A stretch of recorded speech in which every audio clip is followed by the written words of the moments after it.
Gràcies per venir. Avui és un dia realment per nosaltres, és un altaveu, però alhora també volíem d'alguna forma poder, a la nostra manera, celebrar, commemorar al voltant del 20N, no? De la Convenció dels Drets dels Infants. Tenir una convidada que per nosaltres, celebrar un acte i tenir una convidada que per nosaltres era especial o diferent, també pel concepte, no? Un concepte que és aquest de les generacions futures, que aquí no ha acabat d'arribar encara és un concepte que no coneixem prou, però que en d'altres països és un concepte que està agafant cada vegada més força, no? A través també, com veurem avui, que ens explicaran, de la creació de lleis específiques que tenen en compte aquests drets de les generacions futures. Per tant, avui la nostra proposta era que amb 3 persones que en saben moltíssim, però especialment amb la Sophie Howe, que ve de Gal·les, que ens ajudés a pensar d'una altra manera, no? En els drets, en el futur i en molts conceptes que conflueixen en aquesta figura, que en aquest cas és el de la comissionada per les generacions futures. Sophie Howe, he de dir que se l'ha anomenat, o no, un dels títols que ha rebut al llarg d'aquests anys que ha estat la comissionada per les generacions futures a Gal·les del 2016 fins al 2023, se l'ha anomenat la primera ministra del món per a aquells que encara no han nascut, o la guardiana dels drets de les generacions futures, però en tot cas sí que va ser efectivament la primera persona que va tenir aquest càrrec i l'única que l'ha tingut fins ara en el món. Per tant, en aquest sentit, és tot un referent i avui serà important escoltar-la, no? Tasques que ha realitzat, ha treballat sempre, podríem dir al costat, podríem dir apretant, no?, els governs perquè rendissin comptes sobre les decisions que estan prenent en el futur des de la perspectiva de l'impacte que aquestes decisions tindran present, futur, futur, present, no? Aquesta relació que no sempre és tan òbvia, però quan parlem de sostenibilitat, quan parlem en el fons estem dient això, estem dient tot el que decidim avui tindrà un impacte en el futur i, per tant, hem de poder incloure aquelles persones que encara no hi són o les que hi són, però no tenen reconeguts els drets polítics, com poden ser els infants, no? Per tant, ha treballat no només sobre medi ambient, ja ho veurem, sinó que ha treballat, de fet, i això em va sorprendre quan parlàvem d'això ahir, sobre salut, sobre educació, sobre justícia, sobre pobresa, no? Perquè la seva aproximació és molt integral en aquest sentit, l'aproximació que té el concepte i que ha tingut la seva tasca. Ha assessorat també, i actualment també ho fa, no? Sobre governança, tenint en compte aquest concepte de generacions futures, a nivell ONU, és ambaixadora mundial, per exemple, de la Wellbeing Economy Alliance, és assessora sobre governança futura, aquest concepte, a la School of International Futures, i actualment tenim la sort que està disponible per anar assessorant, anar acompanyant, no?, tant empreses privades com altres governs, com tot tipus d'ONGs, per desenvolupar estratègies de sostenibilitat des d'aquesta perspectiva. Sostenibilitat i benestar, que és un altre concepte que avui també sortirà moltíssim, el concepte de benestar. Molt bé, doncs la Sophie ens parlarà avui de tot això. A la meva dreta hi ha la Neus Casajoana, que és llicenciada en Biologia i en Farmàcia, és tècnica de salut pública a la Generalitat de Catalunya, tot i que retirada, ho anava a dir, i és presidenta de l'associació REBO, Prosperitat Sostenible, i membre de la xarxa Wellbeing Economy Alliance Ibèria, concretament Ibèria. I per acabar tenim el Jan Ferrer a l'esquerra, que és membre del grup consultiu de joves per la transició ecosocial a la Generalitat de Catalunya, que ens hauràs d'explicar una mica això, Jan, en què consisteix. Graduat en Enginyeria del Disseny Industrial per la Universitat Politècnica de Catalunya i actualment és doctorant en sostenibilitat i cofundador, que això també ens ho hauràs d'explicar, de l'Institut pel Futur. Molt bé, doncs benvinguts tots i totes i confiem que després, això sí, ens agradaria que poguéssim tenir una estona per poder parlar, per poder fer preguntes i per poder intercanviar opinions. O sigui que, Neus, si vols començar. Bon dia i gràcies per estar aquí i voler-nos escoltar. Bueno, anirem molt de pressa perquè avui l'estrella és la Sophie, però bé, explicarem alguna cosa. Per què estem defensant que les generacions futures tinguin dret? Per què? Doncs perquè actualment no hi ha cap institució a nivell internacional vinculant, no? que pugui, que garanteixi uns drets exigibles garanteix, és que no hi són, s'han de redactar, s'han d'aprovar, uns drets exigibles a les generacions futures. I això té unes conseqüències, que és que tampoc hi ha cap mecanisme que pugui assegurar que aquestes generacions futures viuran en un planeta que sigui vivible. És aquesta la realitat. Per què? Perquè els governs i els polítics actuals estan més interessats, lògicament, en cobrir les necessitats dels que vivim ara, no? En pensar a cobrir les necessitats dels que han de venir després. Aquesta és la realitat. Nosaltres som els que els votem, nosaltres som els que els pressionem i les coses són així. Però haurien de ser d'una altra manera, perquè la idea és que les polítiques que han de satisfer les necessitats dels que vivim ara no poden comprometre les necessitats dels que vindran després. I per això és necessari canviar una mica el focus i mirar molt més a llarg termini, molt més. No 4 anys, no 8 anys, no 12 anys. Estem parlant de dècades, de moltes dècades. Perquè el problema és que les lleis i les polítiques i els acords que hi ha ara ens estan portant activitats que no són sostenibles en el temps. El futur no és sostenible no només mediambientalment, sinó tampoc socialment i econòmicament. Aquí tenim un gràfic que segur que heu vist moltes vegades, que és que dels nous límits que no hauríem superar per estar segurs nosaltres, la humanitat, ja n'hem superat 6 i anem a prop de superar-ne 7. Sobretot el canvi climàtic, que sabeu les conseqüències que porta, ho comencem a veure només amb 1,3 graus per sobre de la temperatura preindustrial. Imagineu-vos què pot passar a final d'aquest segle, quan s'espera que si no fem coses importants estarem per sobre dels 3 graus de temperatura. Això tindrà unes conseqüències no només ambientals, lògicament, socialment hi haurà gent que haurà de marxar dels llocs on viu. Vull dir, aquí tindrem migracions si no fem res. És així. El problema és que les polítiques actuals, en general, no integren els riscos ambientals, no els integren. Jo aquí poso un exemple molt senzillet, però ho entendreu de seguida. El turisme comporta en aquest any, per exemple, el 14% del PIB. És una font de riquesa, de treball, etc. Però també comporta un 11% de les emissions.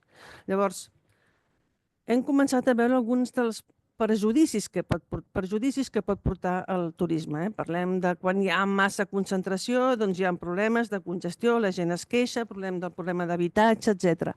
Però encara no hem parlat del problema, per exemple, de les emissions. Quan hi haurien possibilitats de reduir-les força? Per què? Perquè majoritàriament les emissions que produeixen els turistes són degudes al transport, al viatge, quan venen i quan marxen, perquè bàsicament o venen amb avió o venen amb cotxe. I per tant, si intentéssim fer canvis amb les polítiques de mobilitat, de manera que algunes d'aquestes persones poguéssim agafar el tren en comptes del cotxe o l'avió, reduiríem força les emissions.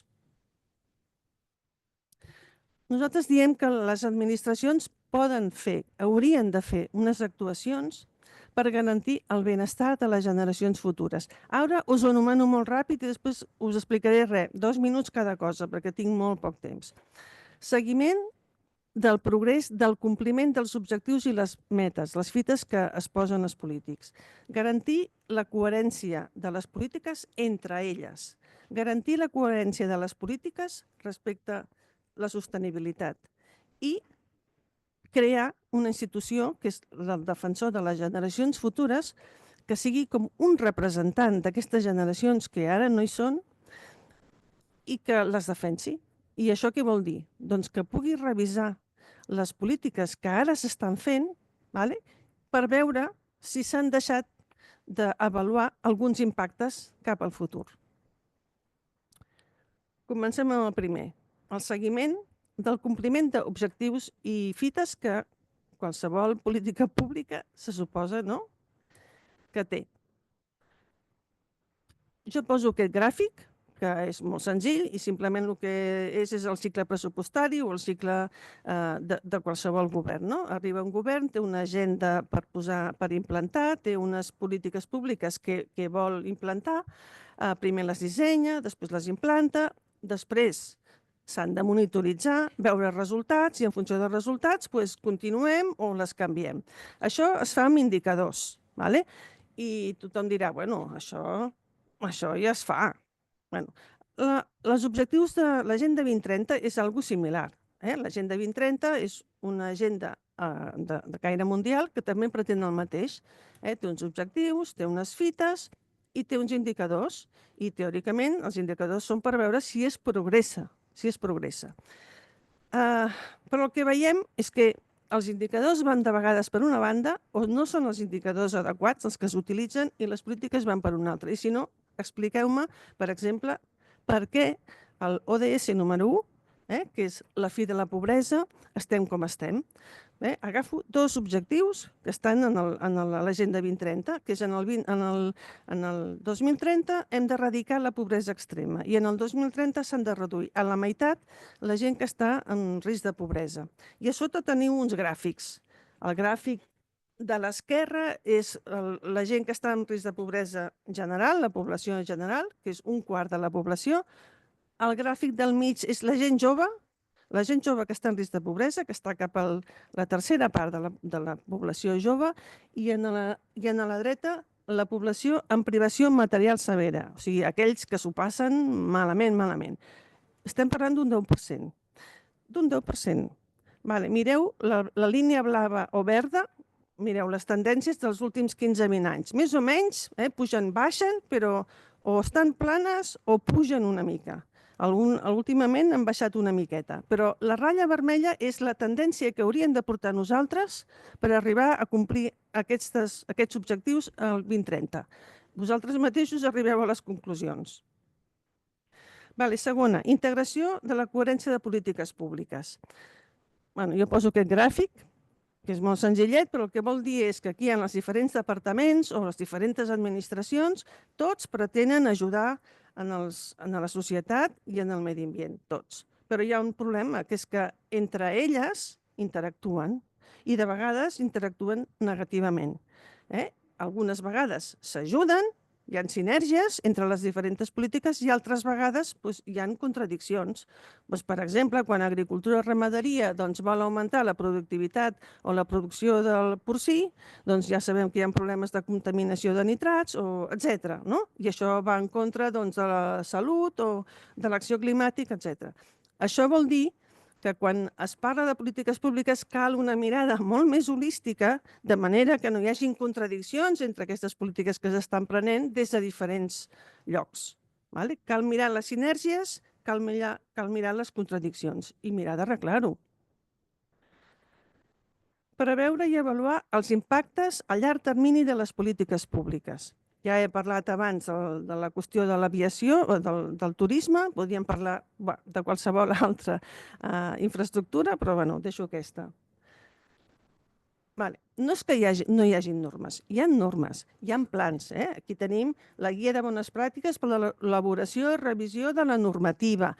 Tenim un institut Ivalua que avalua les polítiques públiques. A l'esquerra teniu el pla d'acció de l'Agenda 2030, els indicadors. Hi ha quantitat de coses que ja existeixen. Llavors, què és el que falla? Què falla aquí? Doncs falla. O que no s'avaluen les polítiques després d'implantades, el que parlàvem. Quins indicadors s'utilitzen per mesurar si les polítiques, per exemple, destinades a la pobresa funcionen?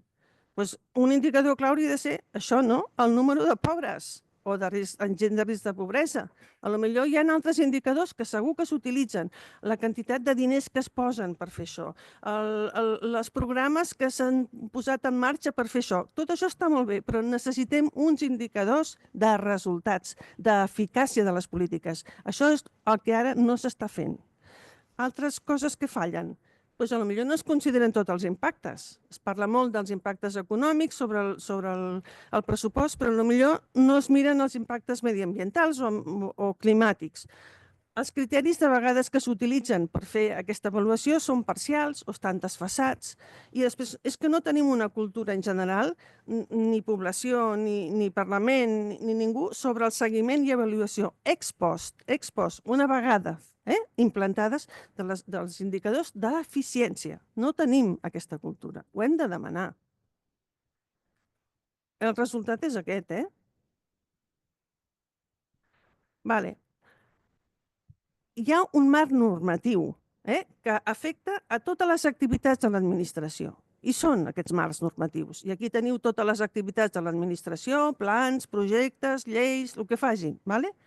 I el marc normatiu el que diu és què s'ha de fer. Cada vegada que s'aprova un pla, un projecte, una llei, s'ha de fer un estudi, una documentació que reculli el que sigui, els impactes, etc., el que sigui.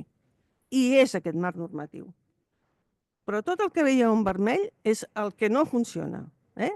O no estan recollits els impactes, o no es fan les coses, etc. O sigui, hi ha moltes coses per millorar, moltíssimes.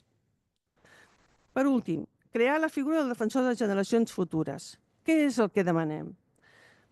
Demanem, aquí a l'esquerra teniu la llista de les activitats de l'administració, tot el que fa l'administració. I la columna vermella són els documents, les memòries, les declaracions, els informes que l'administració ha de fer per avaluar aquests impactes. I el que demanem és que hi hagi un defensor del poble, un defensor de les generacions futures que el que faci és demanar aquests informes i fer una revisió dels informes i que hi hagi un diàleg entre defensor de les generacions futures i administració i li pugui dir, ei, aquí falta això, ei, què preteneu, com ho podeu arreglar, això, etc. Hi hagi un diàleg per millorar això. El mateix amb l'Agenda 2030, és el mateix. Hi ha un pla d'acció i hi hauria d'haver, dic que hi hauria d'haver perquè no es fa, un informe anual sobre el progrés i això ara es publica no sempre. El que demanem és que també vagi el defensor del poble, el defensor de les generacions futures i també ho revisi. I aquí poso aquesta última imatge perquè pensem que la institució on estem ara, del síndic de Greuges, és una institució perfecta, idònia, per fer aquest paper, ampliant una mica el paper que ara té. A l'esquerra posem els informes que hauria de fer l'administració, a la dreta els informes que el defensor de les generacions futures hauria de presentar a la compareixença davant del Parlament. I ja està, ja he acabat. Gràcies.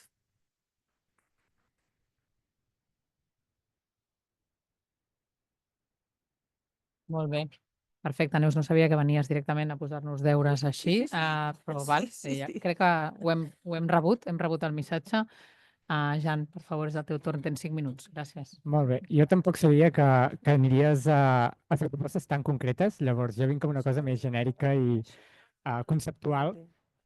Però m'ha anat bé que fessis aquesta introducció, encara que tan atallada, perquè has parlat del pensament sistèmic, i jo ara vinc a afegir la part del pensament a llarg termini, o pensament a futurs. Llavors, la primera cosa que volia fer era preguntar-vos a qui de vosaltres li han ensenyat sobre el passat, o ha estudiat el passat en algun moment de la seva vida. Jo també. I qui ha estudiat el futur? O li ha ensenyat el futur? 6 persones, Valen. Ens expliquen per què és important aprendre el passat o conèixer el passat, per no cometre sovint els errors d'aquests passats en el present o en el futur. O no ens expliquen o no ens ensenyen a entendre el present i com pot desenvolupar-se el futur per identificar com estem reproduint aquests errors. Per tant, arribem al present, la majoria de nosaltres, amb els deures mig fets. I, per tant, no sabem adaptar-nos o no sabem reaccionar a allò que passa al nostre voltant. Jo, personalment, em dedico als futurs, a estudiar els futurs, però crec que tots nosaltres ho fem de manera informal. I això és perquè, en el fons, qualsevol de les coses que fem en el nostre dia a dia o a la nostra feina, intentem projectar una miqueta com volem que siguin les coses, o intentem ajustar-nos-hi una miqueta. Els nostres desitjos guien, en certa manera, les nostres accions. I això és una miqueta també el que sistematitzem o volem fer des del grup de joves per la transició ecosocial, que és un grup consultiu vinculat a la Secretaria de Transició Ecològica de la Generalitat de Catalunya, on intentem respondre una miqueta a la pregunta de què podem fer, no? des de l'aquí, des de la política, des de l'ara, per respondre a les necessitats que té la joventut. I creiem que això implica definir els futurs, implica definir a on volem ser d'aquí uns quants anys. I que una manera de fer-ho, a més, és a través de la legislació. Llavors nosaltres volem fer una miqueta l'exercici especulatiu d'imaginar, pensar en una llei de les generacions futures, no només en el sentit que ens explicava ara tindré un lío de noms, la Neus, i pensar una miqueta en què defensa aquesta llei a llarg termini. Quina visió volem posar nosaltres com a societat en aquesta llei d'aquí 30 anys o d'aquí 40 o fins i tot d'aquí 100. I per tant, com reflectim això legislativament?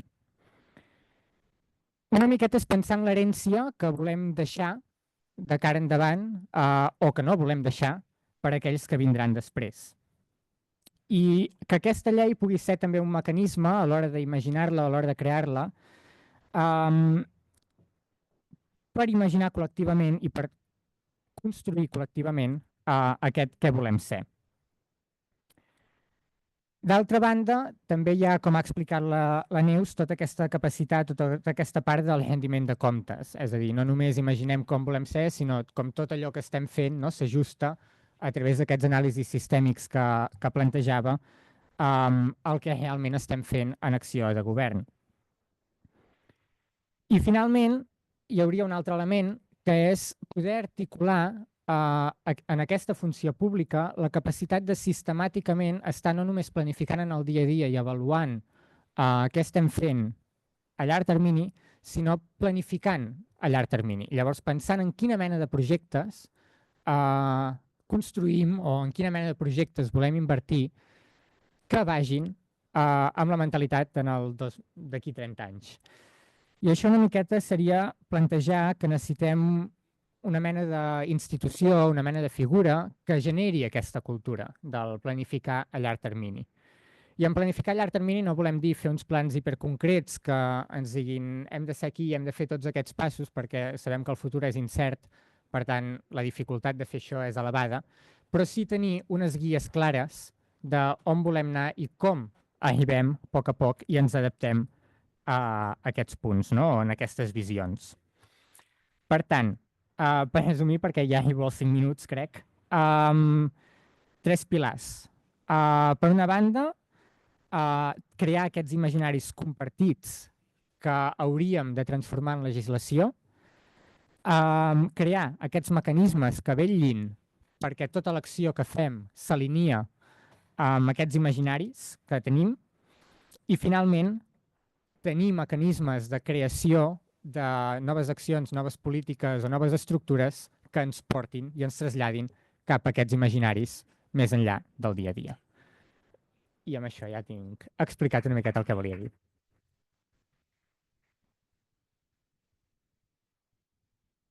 Molt bé, Jan, doncs moltes gràcies. La veritat és que hi ha conceptes que quan els sents per primera vegada et deixen una mica això d'estudiar el futur i de dedicar-se al futur. A mi em sembla molt suggerent. Sophie, just some words in English, a few words in English to tell you that thank you again for being here. It's really a honor, a pleasure to have to meet you, and that we are really honored to have you here. So thank you very much, and the floor is yours. Thank you. Well, we're just having some technical difficulties with the slides, but I will start by, oh, there we are, just like that. Perfect. But I will start by perhaps giving the translators a challenge by using some Welsh. So, diolch am y croeso gynnes iawn. Mae'n bleser y bod ma heddiw. Thank you very much for your very warm welcome, and it's my absolute pleasure to be with you today. It's also a pleasure to hear the Catalan language spoken. We feel that we are kindred spirits in many ways. And in fact, some of the things that has happened or have happened as a result of our Future Generations Act in Wales is the transformation of Welsh as a dying language to now becoming one of the fastest growing minority languages in the world. I am not fluent in Welsh, but I get by in Welsh, but all 5 of my children are now fluent in Welsh. And that is an example of some of the transformations that you can have when you take a long-term view. I always like to start talking about future generations with one of my own future generations. This is my daughter. Her name is Belle.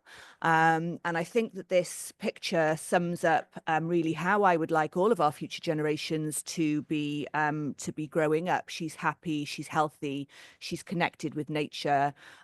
She's got quite a determined look on her face there. That's because she's got 4 older brothers who she has to keep in check. But when you hold the role of a title, the Future Generations Commissioner, people often think, what do you do then? And that's not surprising because it's a new role. As you heard, I was the first in the world. People often think you can predict the future. Of course, you can't predict the future, but it's about having a mindset which helps you to think about what the future might hold, to look for signals in the system, to look for trends and scenarios that we might build, but also to help think about the future that we want to create. So the best way to predict the future is to go off and create it yourselves. The challenge in our system is that most people and most organisations, as we heard from Jan, are not equipped to think to the future. You've never been trained to think in that way. You're not measured or monitored or recruited on the basis of how well you might do that. The system discounts the interests of future generations. If we look back, however, future studies or futurists have been around for very many years. These were a set of futurists in 1923 who were trying to make predictions about the world in 2023. And these are some of the things that they came up with. Curls for men. Apparently, I'm not sure what they were thinking there. And we should worry because women will be shaving their heads, apparently. But no more hard work by 2023 because we'll all only be working 4 hours per day owing to the work of electricity. I quite like the sound of that. Also, our life expectancy would increase, some of us living to 200 years old. I'm not sure I like the sound of that. And maybe that's something to do with these utensils made from pulp. So these predictions are quite amusing in some ways, but actually, if we look at the way that society has changed, there are some signals in those systems, or in those predictions, if you like, which we now see in our system. So a different construct in terms of gender and identity. Last year saw the world's first biggest pilot of a reduced working week. If you think about it, we've all been working generally a sort of 35, 37-hour working week for the last 100 years or more. And yet the world of work, technology and society has changed exponentially. Why, therefore, does the world of work not catch up? We are all living longer. However, some real challenges, and this is a signal or a trend that we're starting to see in the system that we should be perhaps worried about now. The increases in life expectancy starting to plateau, starting to, take a level. So there's some questions that we need to ask there. And when I talk about these signals in the system, I think that many of the people in this room would be absolutely well primed to see those signals in the system now. What are you seeing through the complaints that you're receiving, through the complaints which come often about the same sorts of issues, which may not yet be showing up in future trends data, but actually you can probably identify. If I asked you to say, what are the kind of, the 5 top things that are new things coming through the system now, you could probably tell me. I wouldn't mind betting that those of you dealing with complaints and issues from children could have told us probably 10 years ago of the trend that is now a solid trend around the increasing and worrying mental health trajectory for young people. And yet our system never asks you, or never asks itself, these questions. What are we thinking about in terms of the long term? And our system also discounts the interests of future generations. It is endemically short term, which is why, we are now seeing a number of these challenges arise. So if we look at the world in 2023 or 2024, as we are now, some of the big issues that have been, were probably 20, 30 years ago, signals in the system, then became trends. We still have not acted on them efficiently in terms of when we see a very clear pattern of the way that it's going. So these big challenges in the system, the future of AI and automation, what will that mean in terms of society? What will that mean in terms of jobs? What will that mean in terms of mental health, for example? Climate change and biodiversity loss. Again, short-term views, often short-term views primarily focused on how do we grow an economy rather than how do we grow an economy within planetary boundaries, result in the challenges that we're seeing now. And it's no surprise that both in my home country this weekend just gone, and of course in your country over the last few weeks, the extreme weather events, the absolute devastation from flooding and so on, is now a reality for very many of us. And then the aging population. So again, those changes or those trends in life expectancy, birth rates are decreasing in many parts of the world, in the global north in particular, not the case in the global south, where who are now the global majority, so changes in demographics. But in the global north, we have an aging population, and there is no country yet that has a plan, even a financial plan, to actually deal with the aging population. And there's something around how do we intervene now to ensure that someone of my age, I'm 47, when I become 67, 77, 87, that I am able to live long and prosper, as Dr. Spock said, rather than live long and be in poor health. So when we're talking about future generations, yes, we are talking about those who are yet to be born, but we're also talking about governments taking a long-term view and a preventative approach across the life course to make sure that we are preventing problems from occurring 10, 20, 30, 40 years down the line. But of course, future generations are also about our younger generations. They are the closest people, if you like, to the unborn, or the closest people to predict or to see what the future might hold. And those future generations, our younger generations, are really quite worried about what is happening in our system. Now, as a mum of 4 grown-up or teenage boys, I like a bit of British hip-hop. This is a British hip-hop artist called Loyal Kana. I'd recommend him. He's very good. And he is calling out our current decision makers. He says, never has so much been lost by so many because of the inaction of so few. And this is really, our future generations feel the anxiety that they feel about climate, the increases that we see in terms of poor mental health, the worries that they have about the education system and what sort of jobs and skills they may need in the future. Our current generations of decision makers are not focused on thinking to the long term about these issues. And of course, all of these things create other problems. So a growing trend that we are seeing now and is playing out in some really quite worrying ways. I'm not going to get into politics, but some really quite worrying ways in parts of the world, the rise of the far right, the increase in big increases in mistrust in our institutions and what that might mean for the future of our democracy. So these really are kind of exponential threats to the way that we conceive society, if you like. So the question, therefore, is how do we shift to a system which supports the well-being of future generations? Well, welcome to Wales, Croeso I Gymru.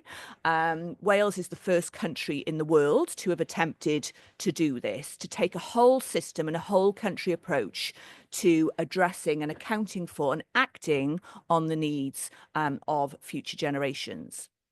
So in 2015, we passed the Wellbeing of Future Generations Act. I'm not sure why I went, oh, there we are.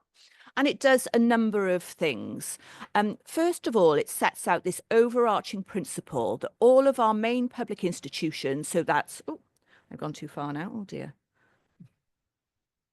Okay, all of our main public institutions, so that's our government, our local authorities, our municipalities, our main public sector institutions, our public health agency, our environment agency, our fire and rescue services, our ambulance service, and so on, must demonstrate when they're taking decisions that they are seeking to meet today's needs without compromising the ability of future generations to meet their own needs. The next thing that the legislation does is it sets out a vision for Wales, and that vision is set out through these 7 interconnected wellbeing goals. Now, these goals were formed by the citizens of Wales. So in 2013-14, the Welsh Government held a national conversation with the citizens of Wales. It was called The Wales We Want. And it posed the question to citizens, what is the Wales you want to leave behind to your children, your grandchildren, and future generations to come? And that's quite unusual for a government to do that. Governments don't usually have those sorts of conversations with citizens. They ask them, what do you think about this particular policy? And it's probably only people like us in this room that ever respond to the government consultations and so on. But we held this wide-ranging conversation from town hall meetings to online platforms to geographical-based community conversations to children in school writing letters to their future selves on what they wanted their future to look like. So a whole range of different things fed into this conversation. And from what the people of Wales said, we came up with these 7 long-term wellbeing goals. Now, few interesting things about these wellbeing goals. First of all, I'll pull out the definition of a prosperous Wales. And you might recognise what is missing from this definition. Usually when we talk about prosperity, we're talking about economic growth. We're talking about GDP and increases in GDP.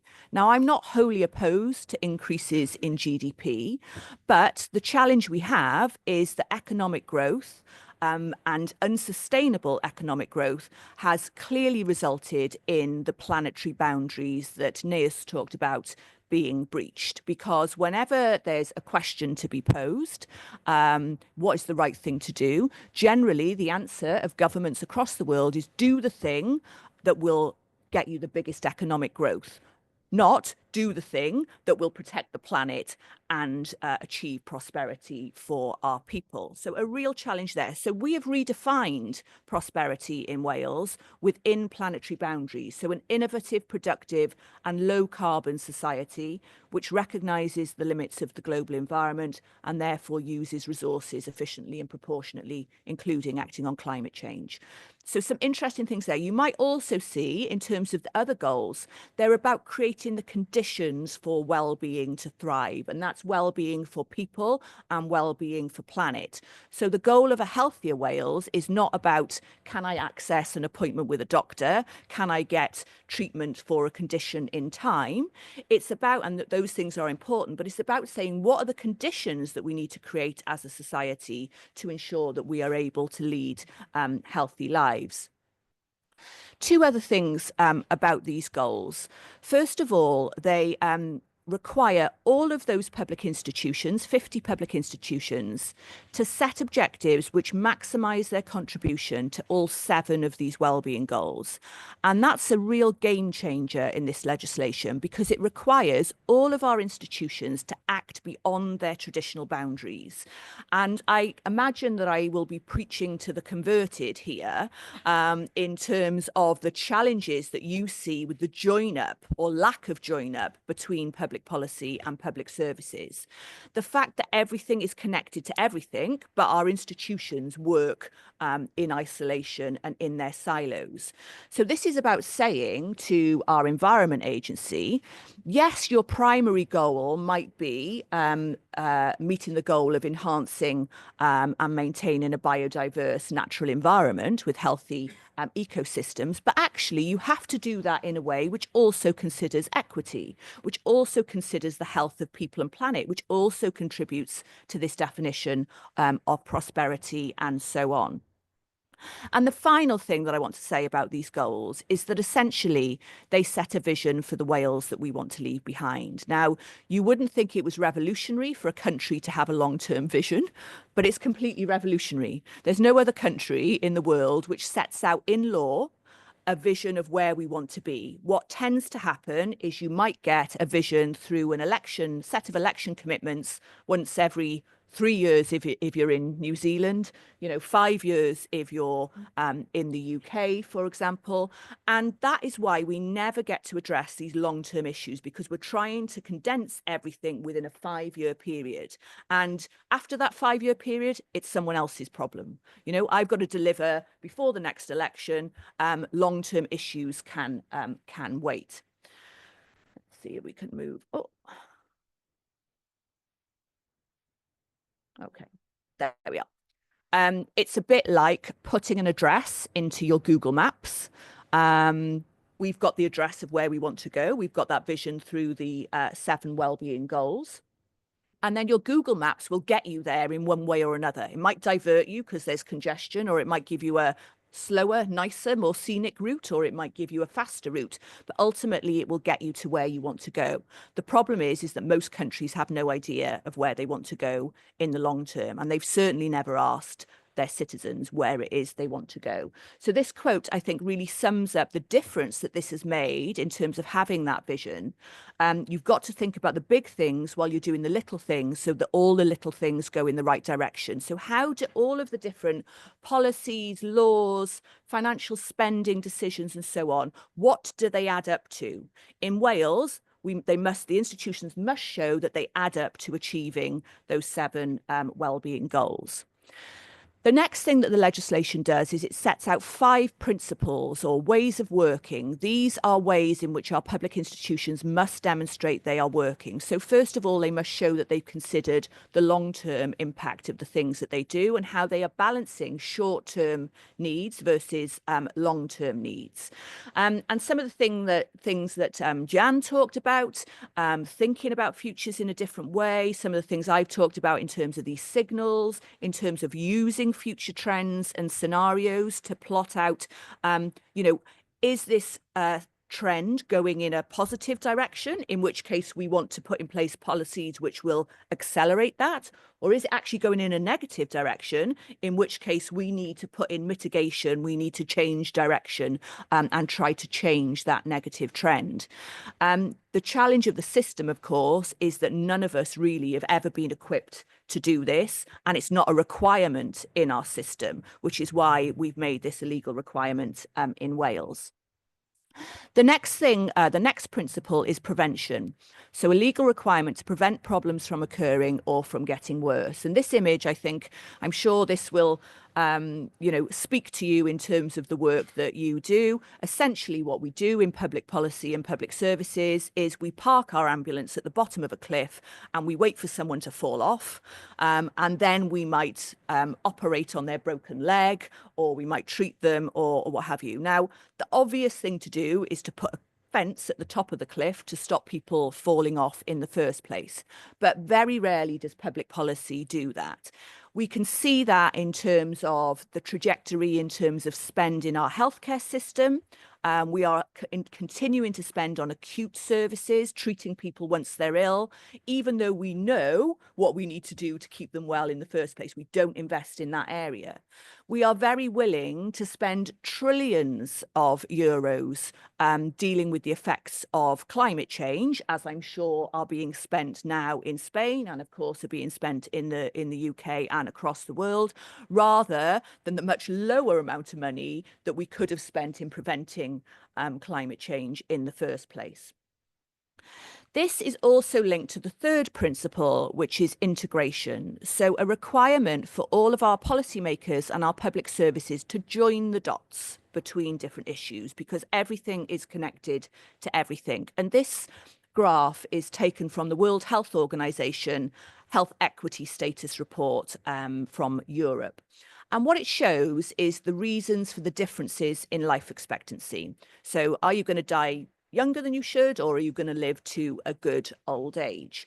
And what it shows is that 35% of what accounts for those differences in life expectancy. So if I tell you where I grew up in Cardiff, in Wales, if I'd stayed living in that area, it was a poor area of Cardiff. I was the first in my family to go to university.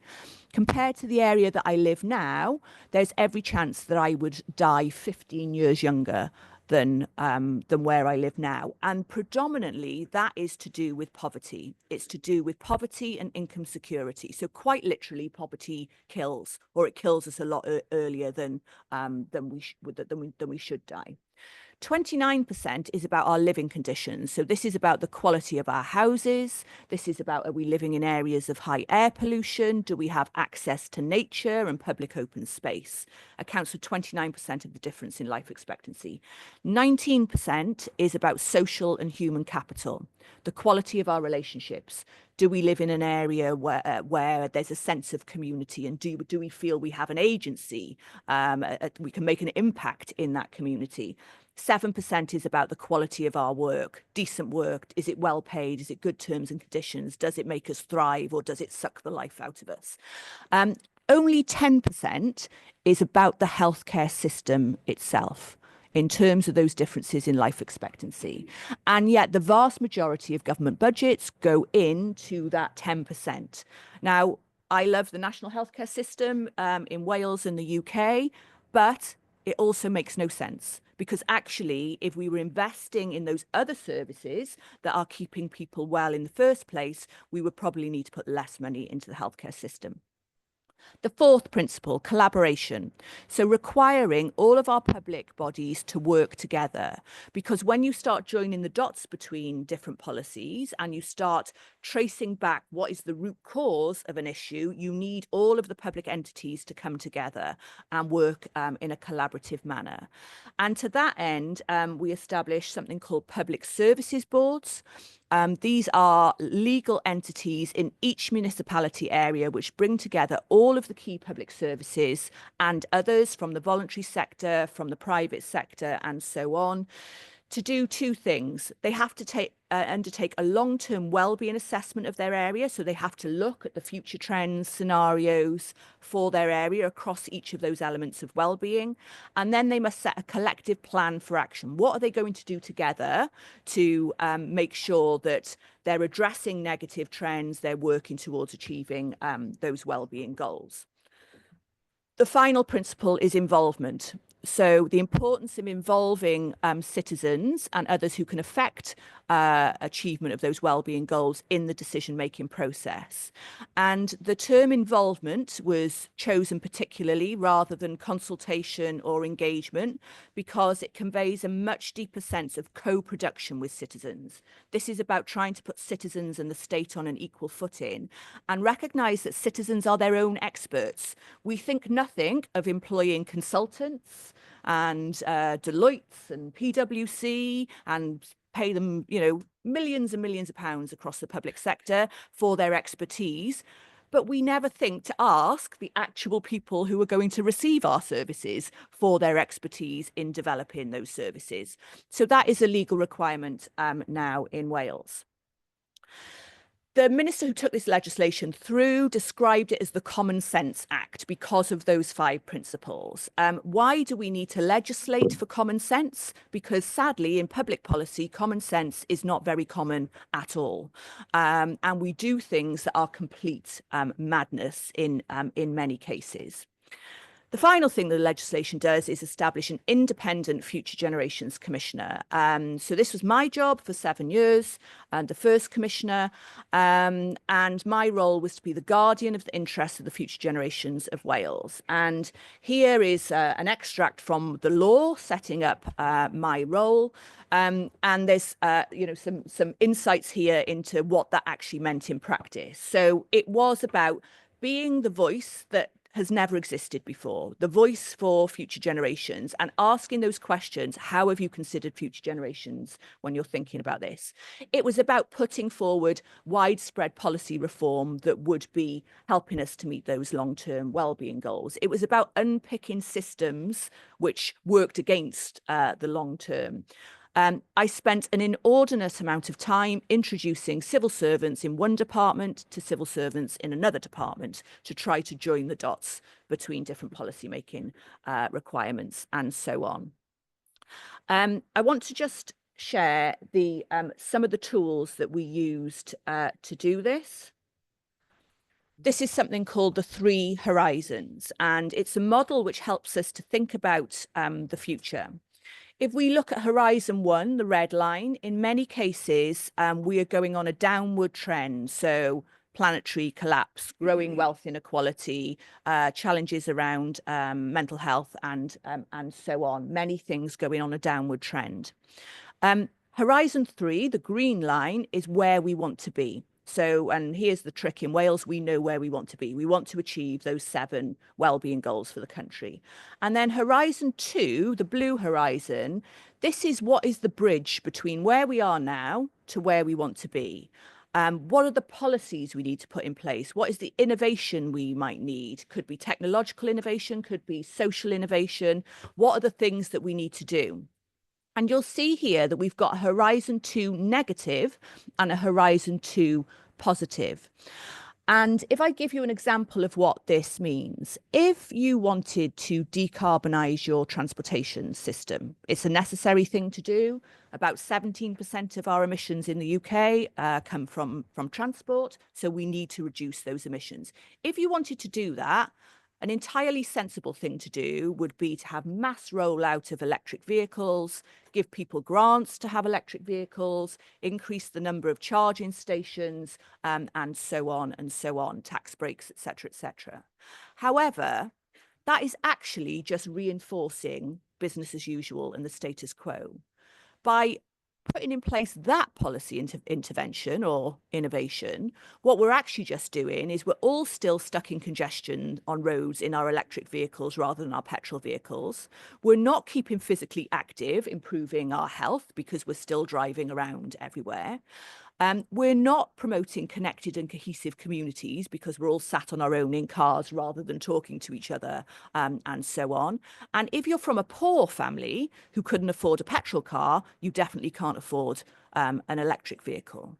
So what we can see here is we really need to test what looks like innovation against achievement of well-being in its most holistic sense. And if we were to do that, a much better intervention is to spend that money on improving public transport and opportunities for people to walk and cycle and so on safely. And that really was a live test, if you like. The first big test of the legislation in Wales was that the government had plans to spend the entire of their borrowing capacity building a new stretch of motorway to deal with the problem of congestion. And this is familiar to countries across the world. What do we do when there are traffic jams? We build another road. What do we not do generally is improve public transport. So I intervened in this issue and I asked the government to explain to me how they had applied the Future Generations Act to this proposal. Can you please explain to me how this is in line with the goal of a prosperous Wales, productive, innovative, low carbon society? If we build a road, our carbon emissions go up. Can you please explain to me how it's in line with the goal of a resilient Wales, enhancing, maintaining, restoring healthy ecosystems? This picture here, this is where the road was going to be built, a nature reserve. Can you also explain to me how it's in line with the goal of a healthier Wales, because we have illegal levels of air pollution and increasing rates of obesity and related health conditions, because building a road is not going to contribute to anyone's health? And can you also explain to me how it's in line with the goal of a more equal Wales when 25% of the lowest income families in that area don't own a car? So are you going to spend the entire of the government's borrowing capacity building something which benefits the already better off? So to cut a long story short, this was considered to be a done deal. This was, because this is what we've always done. But following that intervention, the government stopped the road being built. They instead set up a commission to look at how would they spend that money, or how would they solve that problem of congestion through the lens of achieving those 7 wellbeing goals. And instead, they're spending that money on new train stations, new public transport routes, new walking and cycling routes. And I then intervened further in the entire government's infrastructure investment plan, posing the question, why is it when we've got these 7 wellbeing goals and you've declared a climate emergency that 2/3 of your infrastructure investment budget is being spent building roads? Please publicly justify and explain that to me. They had a great deal of difficulty in justifying that. So they set up another commission to look at the whole programme. And as a result of this, 51 of 55 pre-approved road building schemes were cancelled. Instead, that money has been reinvested in public transport and active travel. And we now have the first of the new metro system coming online. These are the sorts of transformations that you can see when you apply that holistic thinking. Just some other examples. Wales has an aspiration in line with the Future Generations Act to be a zero waste nation by 2050. We are already second in the world for our rates of recycling because we've taken a long-term approach to doing that. But that is not enough. Actually, recycling in some ways is a Horizon 2 negative. It's reinforcing the status quo. It's saying, don't worry about how much you consume, because we can just recycle it all. Actually, what we need to do is to say, how do we reduce our waste in the first place? How do we create a circular economy? So thinking about how do we do that through that lens, and how do we also reach zero waste whilst also addressing equity, poverty, connected communities, improving health, and so on. The sorts of interventions that are now in place in Wales are setting up in communities libraries of things. So like you would go and borrow a book from a library, instead you can go and borrow a tent or a lawnmower or a paint stripper or whatever it might be. Why does that make sense? Because all of us hold these things in our attics and our garages, and it's all taken planetary resources for us all to own those things that we might only use once or twice a year. When those things, we don't need them anymore, they go into landfill. And that's a problem for the planet as well. Also, if you're from a poorer family, you probably can't afford a lawnmower or a tent to take your children camping or whatever it might be. And actually, it's much better for us to come together as a community to address loneliness and isolation, to bring that sense of community, which is also really important to our health, and to borrow and to share. And the picture here is also to repair. So the establishment of repair cafes across the country as well.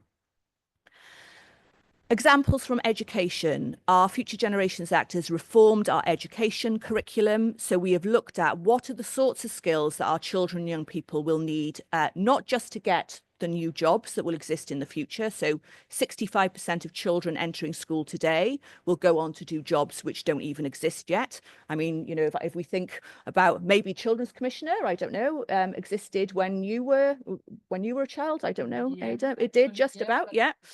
Yeah, there we are. Well, a Future Generations Commissioner never existed when I was a child, nor did drone pilot or AI ethicist or any of those jobs. So we need to be thinking about what are the types of skills that children will need to get jobs in the future. But more importantly than that, what are the types of skills and educational experiences that our young people need to have lives well lived, which is why our curriculum is based around these 4 purposes. So ambitious and capable learners. This is about instilling in our education system a love of learning. Sometimes our education system, sadly, absolutely does not do that. It makes us hate learning often. How do we transform that? Because in the future, rapidly changing environments will mean that we will need to be continually re-educating ourselves, continually learning. Enterprising and creative contributors. When we think about what's happening now and will accelerate into the future, so more and more tech and robots and automation will be doing our jobs or jobs that have previously been done, what are the core skills that we will need as humans, the things that robots can't do? They can't be creative, they can't have empathy or emotional intelligence, they don't really work together in a cooperative and collaborative manner. We really need to build those skills amongst our children and young people now. Healthy and confident individuals. A requirement, a core purpose of our curriculum is to focus on the physical and mental health of our children and young people. And then finally, ethical and informed citizens. So this is about saying in Wales, linked back to that goal of a globally responsible Wales, that actually we are not just global consumers, we are global citizens. Imagine if every one of our politicians had been through an education system which taught them to be ethical and informed citizens, maybe we wouldn't be in the crises that we're in the moment. Finally, I'm going to just mention language. I've already talked about this, the increase and the turnaround from a dying Welsh language to being the fastest growing minority language in the world. This sounds wonderful. I can tell you it's still not easy, okay, because it also requires continued political bravery. And there's something here about what I call the kind of future leap. So when we stopped building the roads, there was outrage that we'd stop building the roads. Some of the other things that we have done as part of that, trying to take a holistic view on well-being for our transport strategy, is we've rolled out 20-mile-an-hour zones across the entire of Wales. So that is the default speed limit now in Wales.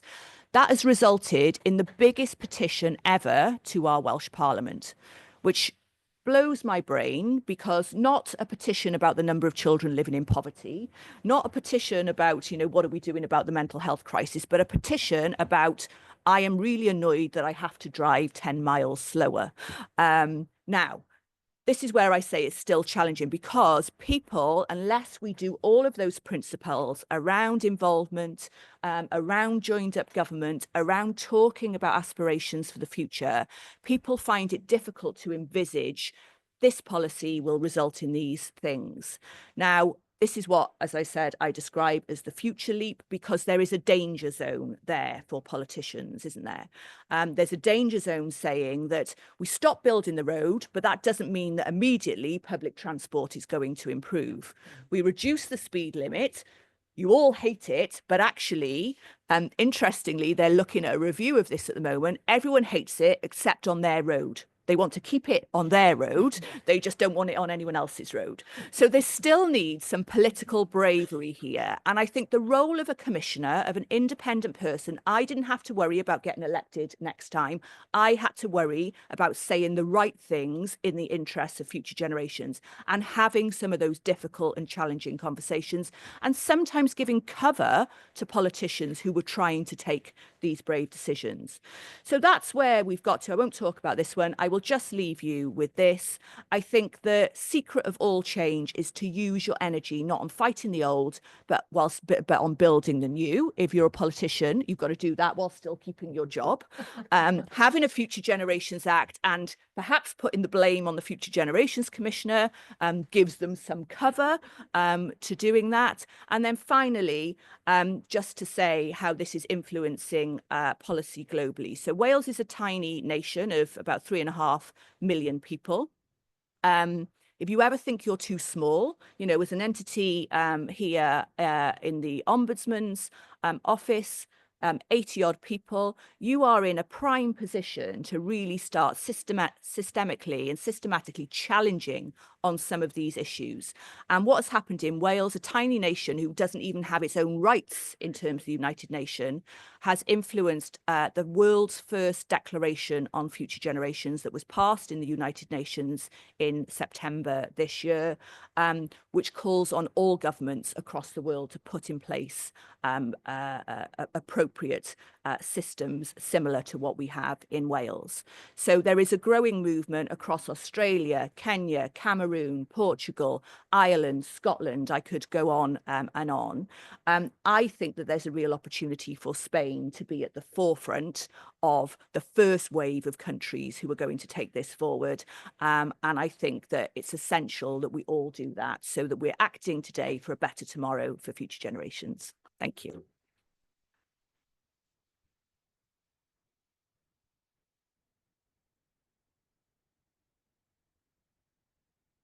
Thank you very much, really, for your words, for your example, and for your recommendations also. We take note.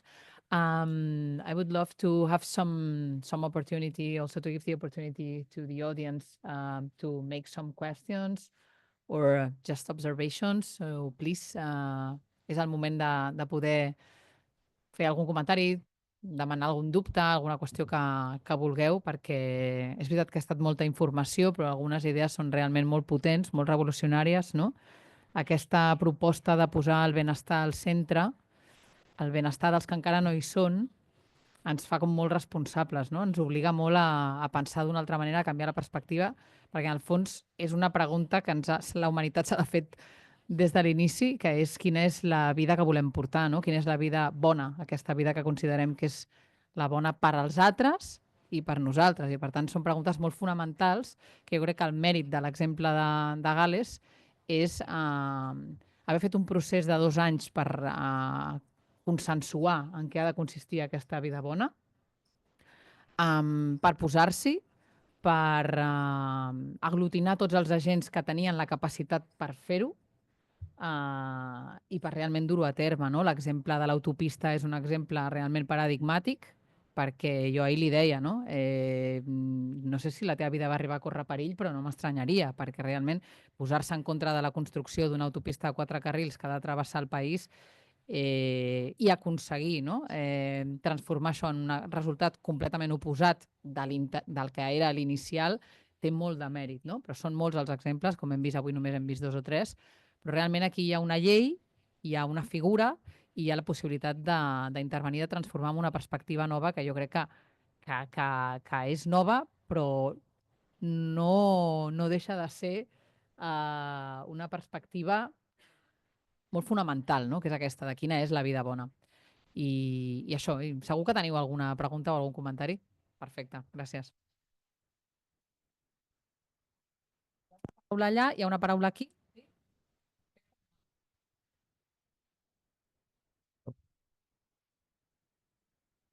Bon dia, gràcies per les explicacions molt interessants. Al segle XIX, la frase proletaris de tots els països uniu-vos va captivar milions de persones perquè va imaginar un futur diferent. La frase joves de tot el món, uniu-vos, seria el missatge. Però jo quan vaig als actes, hi vaig molt perquè estic jubilat i tinc temps i m'interessa. Als actes no veig joves. Els joves semblen absents del que els hi passa amb ells i el que els hi passarà. I aleshores, tant a la Sophie com al Jan, un per expert, l'altre per jove, o per més jove i jove, quin hauria de ser el fil conductor per involucrar, to engage, els joves amb totes aquestes coses que estem parlant? Perquè sempre estem la gent que tenim el cabell blanc. O tenyit.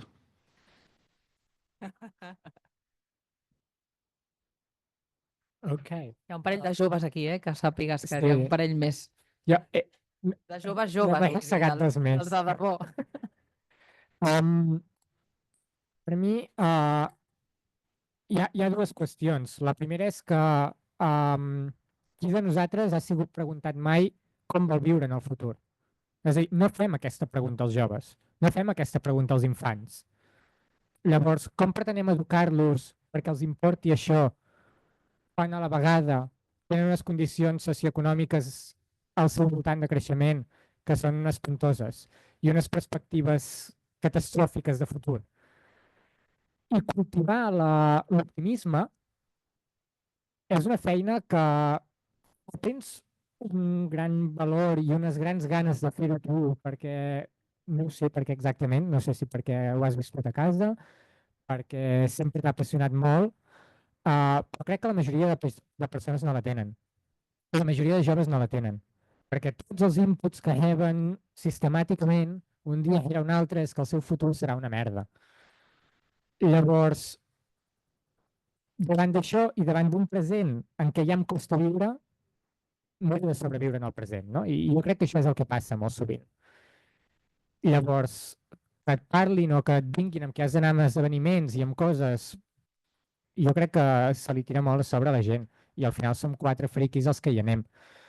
Però bueno, això no treu que hi hagi joves que ens estiguem connectant, que estiguem treballant, que intentem imaginar, però això ho hem d'acompanyar després de poder treballar amb gent més gran, que és fantàstic, de fet, ser l'únic jove i ser l'únic noi, a més,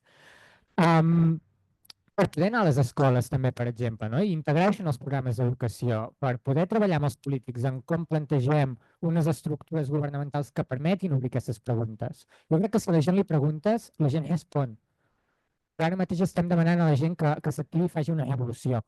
I no tenim la infraestructura en el temps de les xarxes socials i de la distracció per fer aquesta crida.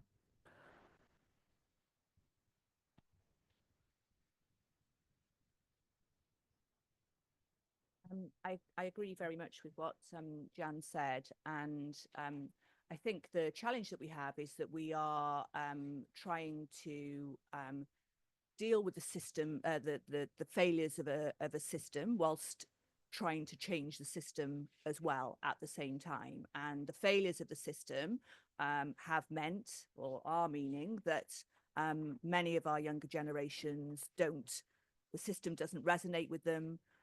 They feel that the system has failed them, so why should we attempt to engage in a broken system? So I think there are some real challenges there. I think there's certainly a role for that kind of intergenerational dialogue.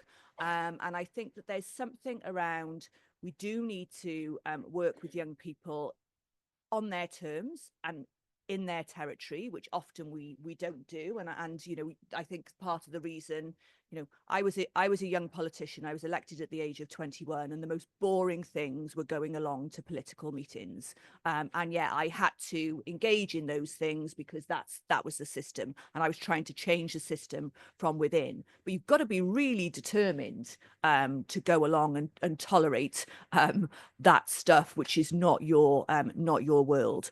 So I think there's something there around how do we engage in different ways. There's certainly something around the education curriculum, although, you know, I'm always at pains to say, often we will say, you know, education is going to solve everything. It's part of the problem, but we can't put it all there. I think there's something around younger people and older people coming together on their terms and in their territory. And I think that there are a range, you know, I meet them every day. Thousands and thousands of young activists across the world who are agitating for this. It's just a matter of identifying where they are, how they like to engage, and actually opening up the door, perhaps into our system, which is our system, it's an older people's system, and taking a role to start dismantling that system so that it is more open and inclusive as well. And I think that's got to be done collaboratively. Sí, hi havia dos, un altre aquí, sí, la paraula i després... Me pongo aquí. Voy a intervenir en castellano, lo siento. Soy Hugo Abad, responsable de programa de Verde Seco a nivel estatal y bueno, también investigador sobre el poscrecimiento y estas cuestiones. Me alegra ver también a Neus y Jan porque hemos compartido espacios de trabajo previos a este encuentro. Y quería quizá mencionar una cuestión que creo relevante también que se ponga en un primer plano, porque estamos hablando sobre esta dimensión intergeneracional, pero creo que también es fundamental hablar de una dimensión interterritorial del futuro, ¿no? Porque sin duda nuestras economías en este momento funcionan gracias a todos los flujos materiales de trabajo y de energía del sur global. Y esta realidad no la podemos negar. Entonces, partiendo de esta evidencia, creo que es necesario, además de que hablemos de eficiencia, también hablemos de suficiencia y de muchas otras formas de organizar la economía, más allá, obviamente, del crecimiento, compartiendo con Sofía esta cuestión, incluso siendo quizá más explícitas también que nuestras economías hoy están al servicio de la acumulación de capital. Creo que tenemos que ser muy claras con esto porque no podemos construir un futuro hasta que no acabemos con esta escasez creada por el sistema y lograr el tiempo y la energía de las personas para avanzar en ese camino. Y creo que aquí tenemos que tender puentes y alianzas entre personas que quizá tengamos una visión más crítica o menos sobre esta cuestión, con distintos lenguajes. Yo personalmente me ayudo al movimiento del decrecimiento. Aquí en Barcelona tiene mucha presencia, hago estudios en ecología política y de crecimiento y creo que es importante hablar de qué sectores tienen que decrecer, como el fast fashion, la industria cárnica, los vuelos, y qué sectores tienen que crecer, porque necesitamos una reducción metabólica en el norte para asegurar un futuro global, que no sea solo para nuestras generaciones futuras aquí en Europa, que sería algo muy colonial, yo creo. Entonces, que trae esta dimensión interterritorial, saber un poco cómo lo veis esta cuestión, y quizá, bueno, adheriéndome a esta visión sistémica, apostar por una política, yo personalmente estoy dentro del sistema, por así decirlo, desde hace poco, transformar y pensar a largo plazo. Así que agradeceros mucho esto y preguntaros cómo veis esta dimensión interterritorial de la cuestión. Gracias. Neus. Hola. Bueno, gracias por hacer esta pregunta, porque así puedo explicar un poquito más de nuestra propuesta. A ver, nuestra propuesta es que se tengan en cuenta todos los impactos del bienestar para las generaciones futuras, pero también los impactos del bienestar para las personas de otras partes del mundo. Dicho eso, ya está contestado. Cuando hablas de los impactos, tienes que tener en cuenta todos los impactos.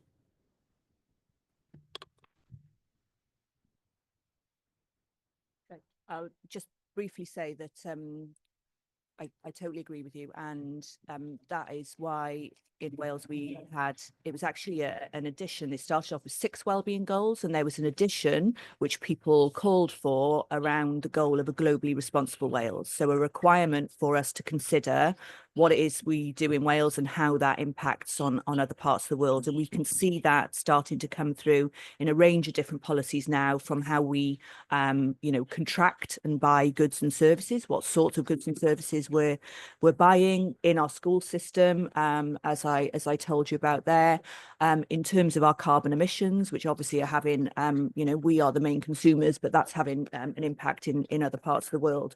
So I think there are ways of doing it.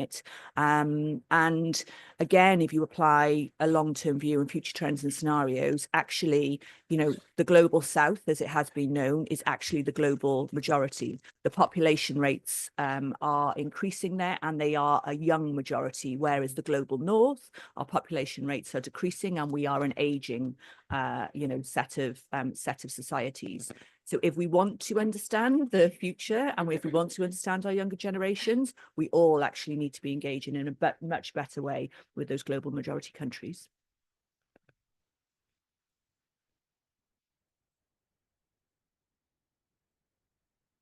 Muchas gracias. Dos més darrere, ¿no? Sí.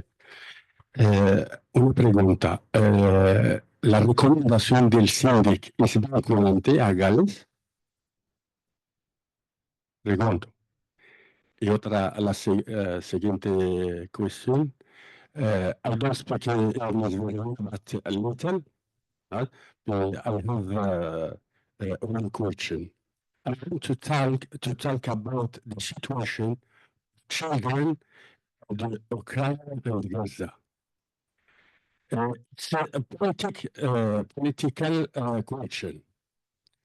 We are talking about building the path of a future generation. We can work out the situation of the generation children's right. The parenthesis, the country that can stop the war, the crime, in the world. Thank you very much. No, només per fer-ho curt, per fer-ho més curt, perquè entenc que no tindrà temps humà per respondre a aquesta pregunta en els termes en què l'has plantejada. Entenc que estem parlant de la infància que està vivint, o sigui, com podem plantejar-nos el futur en una infància que està vivint víctima de la guerra, no? És a dir, futur en aquests termes, no? Yes. So on the point in terms of Gaza, Ukraine, and so on, I totally agree with you. I think it's a failure of multilateralism that those conflicts are still ongoing, and it's a failure of our current systems. The Declaration on Future Generations, as I said, has been passed in the United Nations. We know some of the challenges of them. It's how these things get implemented. But a lot of the work that I'm doing with colleagues now is really trying to work through how does that roll out throughout the entire UN system, in the Security Council, in the broader organisations like the G20 and so on. And this will be a slow process. But for the first time last week, the G20 in Brazil, for the first time in their communique, referenced the need to safeguard the interests of future generations. So I don't think it's going to be a silver bullet, as we say, but I think it is an important development. But I would totally agree that unless we are bringing those conflicts to an end, we can't possibly say we are safeguarding the interests of future generations. In terms of your first question on powers, so the power of the Commissioner, I cannot stop anyone from doing anything or force anyone to do anything. They are what I would describe as name and shame powers. So I have powers to go in and review particular organisations, the whole organisation, or on particular topics, to intervene in decisions, and then I can make recommendations on my findings, and the public authority has to publicly respond to those recommendations. And if they're not going to follow my recommendations, they have to outline the reasons why they're not following the recommendations and what the alternative course of action is. Ultimately, there's not a casework function or an individual complaints function per se, which is different to some of the other commissioners that we have in Wales, but powers not powers, or ability to judicially review decisions. But again, we know that that's not a perfect system, certainly not in the UK. Molt bé. Quedava una o dues preguntes? Doncs tancarem amb la pregunta teva, Jordi. Gràcies a les tres persones que heu intervingut. Crec que molt complementaris en les exposicions. Tenia dues preguntes per la Sophie. Concretament, ha explicat sobre la llei de Gal·les i aquest impacte amb el well-being, diguem.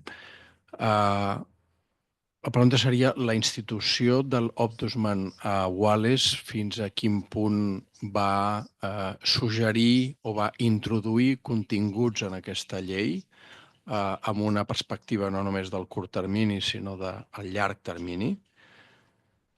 I una segona dimensió potser més concreta d'aquesta visió del futur, en anglès teniu aquest terme well-being que fa referència al ser i no a l'estar. Nosaltres parlem, no sé com es traduirà això, però en les nostres llengües es parla de benestar, no de ben ser.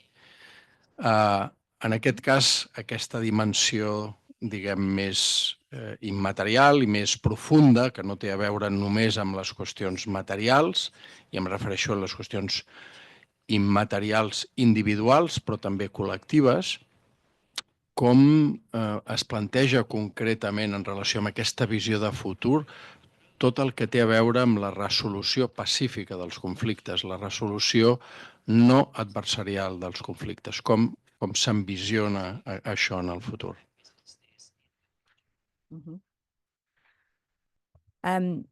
So on the second point, if you like, so our definition of well-being is I mean, it can mean multiple things, and we do sometimes have those challenges. A lot of people think we're talking about individual well-being or wellness, and there is an intersection there, but actually what we're talking about is societal well-being.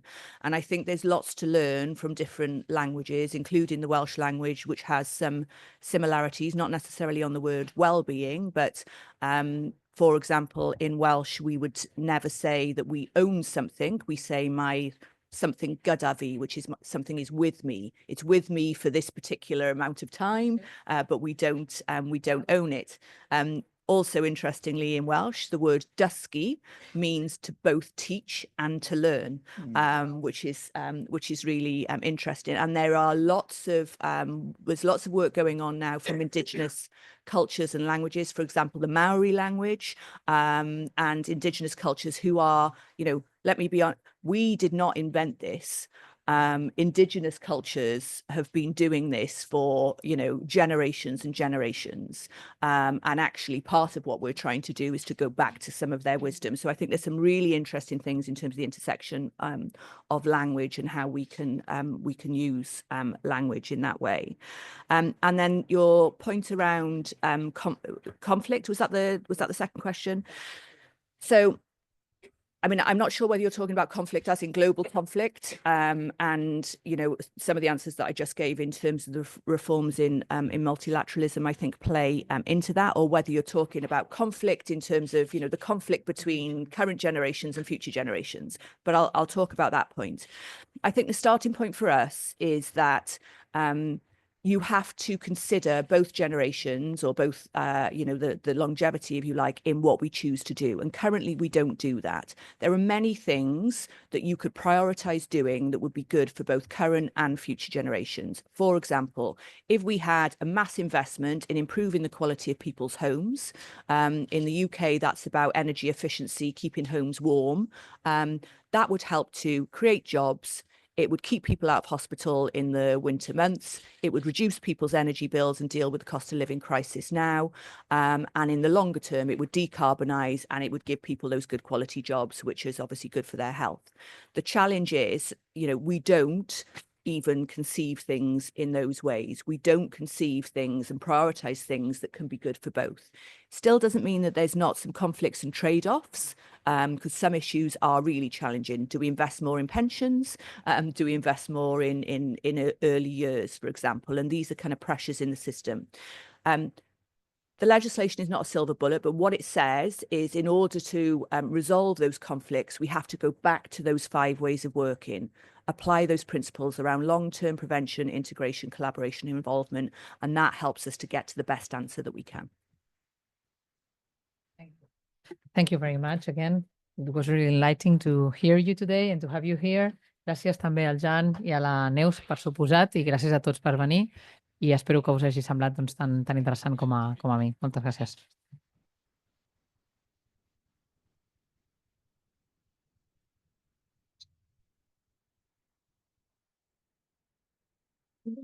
He is actually the advisor that we have here on restorative justice, mediation. Okay, So right. he was more referring about that, right, okay. conflicts in a. Oh, I could have talked about that if I didn't Yeah, have the sure, context, sure. but yeah, we do have those. This is one of our Yeah. big